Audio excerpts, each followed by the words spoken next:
Greetings, this is the Timeshare Traveler. Today is episode 205.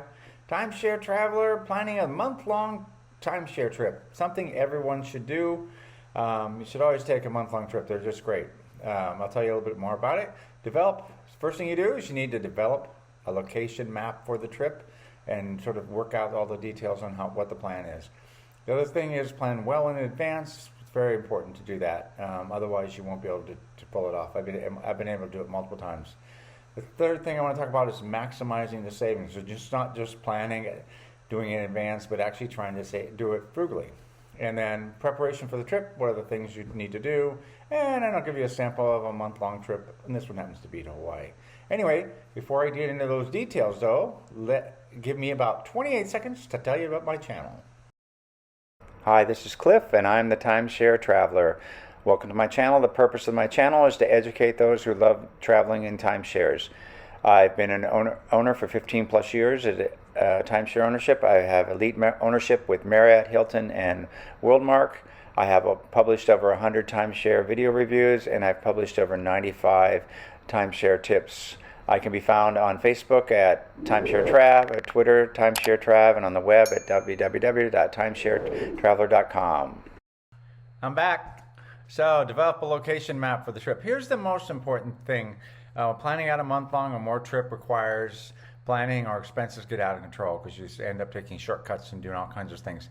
But here's why taking a month-long trip is different. When you do a 1-week vacation or 2-week, you're kind of thinking at the beginning, oh, I just got off work, and then near the end, you're starting to think about work. When you actually do a month, you actually don't think about the end as much because you're just enjoying it. It's like so relatively far out in the future, so you don't think about when it's going to end. And so that's a way different feel of a vacation.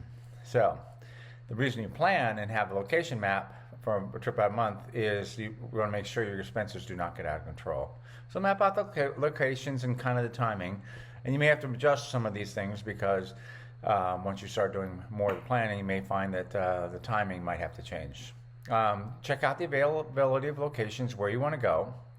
And it's always good to pick at least one location on a longer trip with multiple places to stay. And the reason for that is you can swap things around, which is the next point. Look at reordering the locations. So if you have a place that has multiple locations, then maybe you can come and go through it twice, and then it depends on when the other locations are available. So you might be able to take advantage of sort of use it like as a hub and hit out to the spokes. Various different approaches you can take depending on what you're planning.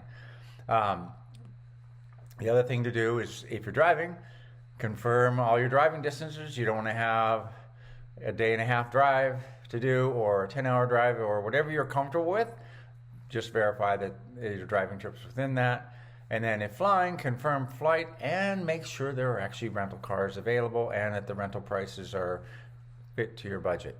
Anyway, that's the first step, doing that location map. The next step is plan well in advance.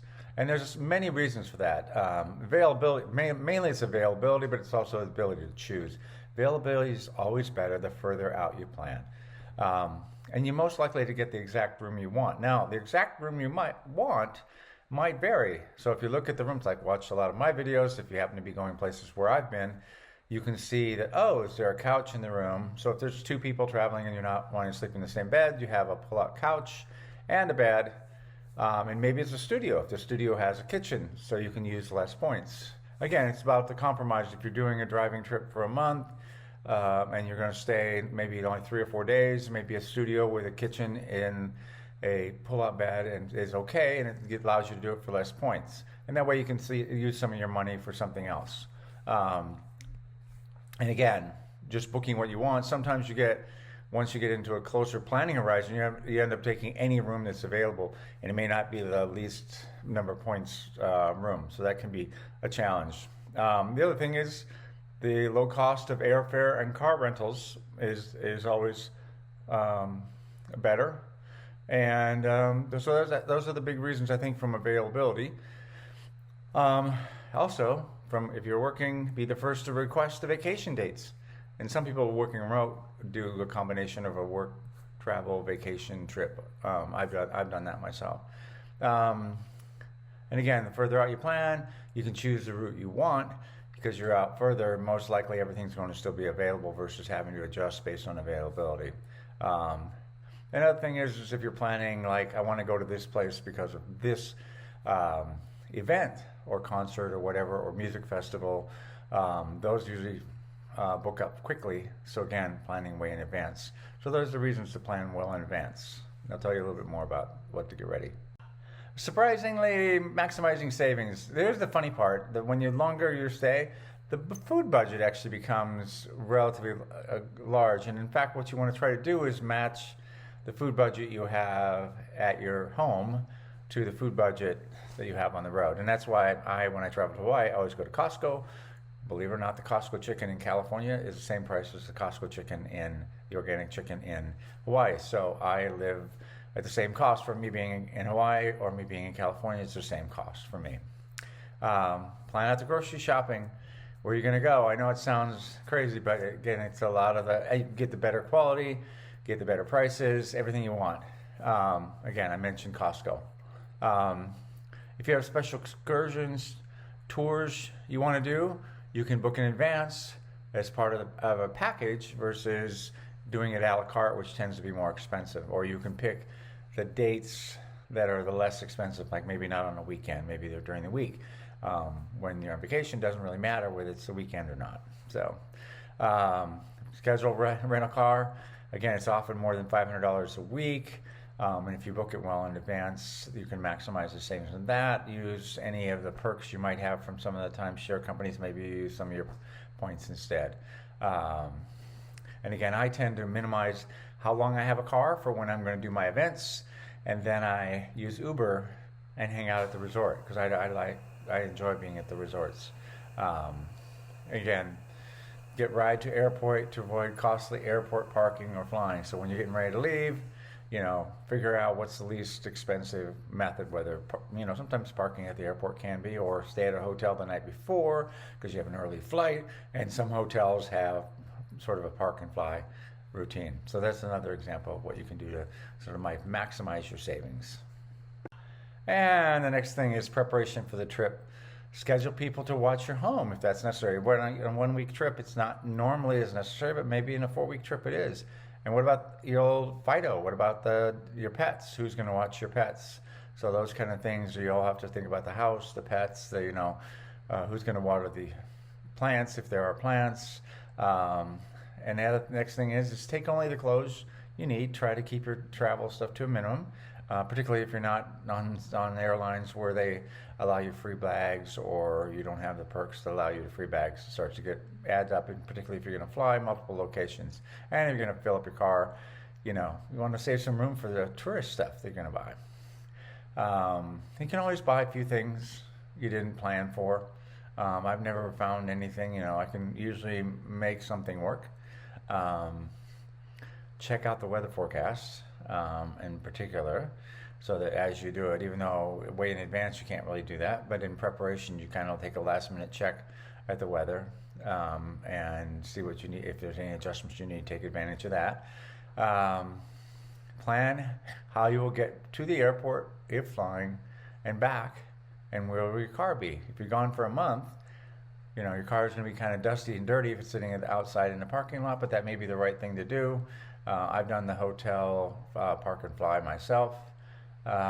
Get cars serviced if you're going to drive. So in preparation, make sure you get the oil change and various other things. The last thing you want to do is do that in the middle of your vacation, or have something, check the tires, make sure you don't need new tires, things like that. The last thing you want to do is have a flat when you're driving across the country. Anyway, so those are some of my tips that I've used from a planning perspective. And lastly, here's a sample of a month plus long trip. I went to the Big Island in Kauai and booked it about 9 months in advance. And the books, the resorts I wanted, I started booking, and actually then I figured out, Hilton in Waikoloa and Club Wyndham in Kona. I realized midweek flights were a lot cheaper, and I was able to use my Wyndham Rewards points to book a timeshare before the one that I had booked from Friday to Friday. so that I could get a midweek Wednesday flight. So I used Wyndham Rewards points to add 2 days on the front of that. And it was like, oops, but that's what happens when you're putting together a trip, and then you get the airplane tickets might only be 6 months in advance that you can buy them. That's what happened to me. I bought the airfare as soon as possible, but in some cases I could book the timeshares before the airfare was actually available for booking. Got the rental car so I could drive to the volcano, but only needed it for a week of the I think it was 2.5 weeks I was in the Big Island. So I only had it for a week, and then I used Uber, and one of the Hilton perks is you get the free trip from Lyft from the resort to the airport. So that was a free trip with all my luggage and all of it done on Lyft. So again, taking advantage of the perks that I have for my status. In Kauai, I booked the Point at Waipu, Mount Marriott, and Club Wyndham in Princeville. Had car 1 week around Princeville, and used Uber for the other period because when I was at the Point at Waipu and the Marriott, they were pretty close together, and so I could just take an Uber or a Lyft between the two. Anyway, that's what I did in order to have a great trip. Hope you like this video. Don't forget to give it a like, and if you haven't subscribed, don't forget to subscribe.